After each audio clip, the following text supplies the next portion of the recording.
Salam sukacita bagi jemaat yang saya cintai dalam Kristus. Kita mengarahkan hati kita terima berkat Tuhan dalam renungan harian pada hari ini.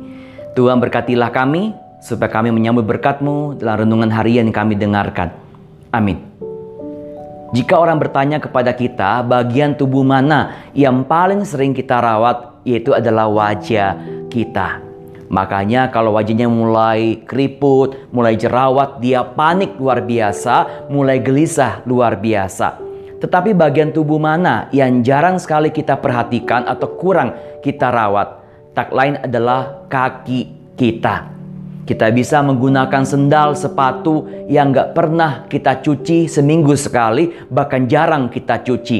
Kita menggunakan kaos kaki yang mungkin seminggu sekali kita cuci, baunya begitu luar biasa. Tetapi kaki nggak pernah protes.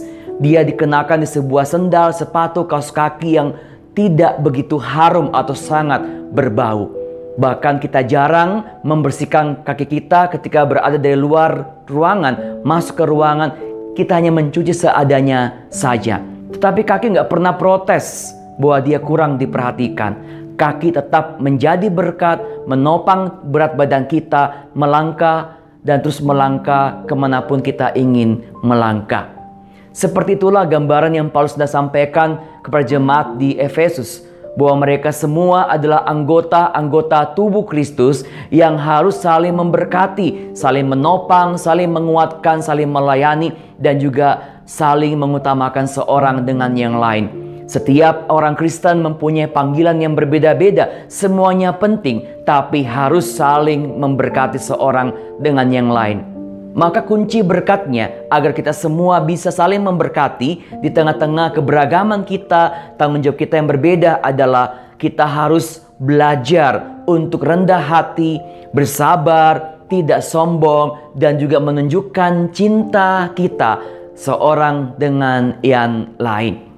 Kalau kita belajar rendah hati, kita belajar tidak sombong. Kesombongan itu membuat kita merendahkan orang lain karena menganggap diri kita lebih hebat.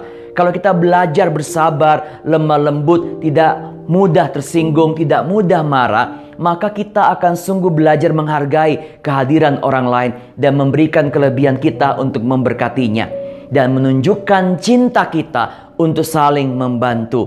Apa yang kita bisa berikan, apa yang kita bisa lakukan, kita mau memberikan itu kepada orang lain karena ingin memberkatinya sebagai satu kesatuan dalam Kristus. Milikilah mental, spirit produktif. Selalu berkata apa yang dapat kuberikan, kulakukan untuk orang-orang sekitarku yang memberkati mereka. Janganlah membangun mental konsumtif. Selalu berpikir apa yang kudapatkan, apa yang kuterima, apa keuntungannya bagiku. Tapi belajarlah menjadi orang yang altruis, yang mengutamakan orang lain, yang mengasihi orang lain, yang sungguh-sungguh melayani orang lain seturut dengan ajaran dan teladan Kristus. Jangan menjadi orang yang egois. Sekalipun kita kurang diperhatikan, mungkin kita nggak diberkati oleh orang lain, tapi kita harus hadir, berbuat baik, dan memberkati orang lain. Tuhan ingin memakai saudara, maukah saudara tetap hidup memberkati orang-orang sekitar kita. Ingatlah, segala hal yang kita lakukan akan memberkati orang lain kalau kita memperlakukan orang lain seturut dengan ajaran dan teladan Kristus. Kita berdoa. Tuhan, biarlah kami hidup saling memberkati seorang dengan yang lain. Pakailah kami menjadi berkat, dan biarlah kami bersuka cita dengan tulus hati dan kesungguhan hati selalu menyatakan kebaikan Tuhan. Berikan kami kesehatan dan juga berkat kebaikan-Mu di sepanjang kehidupan kami. Dalam Kristus kami berdoa. Amin. Saudara, ketika kita memberkati orang lain, maka kita bukan hanya membangun sebuah relasi persahabatan yang erat, tapi juga memberikan sukacita dalam kehadiran kita buat orang lain. Hadirlah membawa berkat buat orang lain, tetaplah memberkati setiap orang yang berjumpa dengan kita. Jadilah berkat karena Tuhan Yesus memberkati saudara sekalian.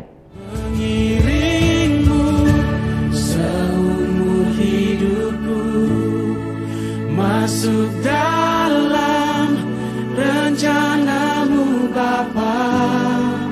Pikiranku, kehendakku, ku serahkan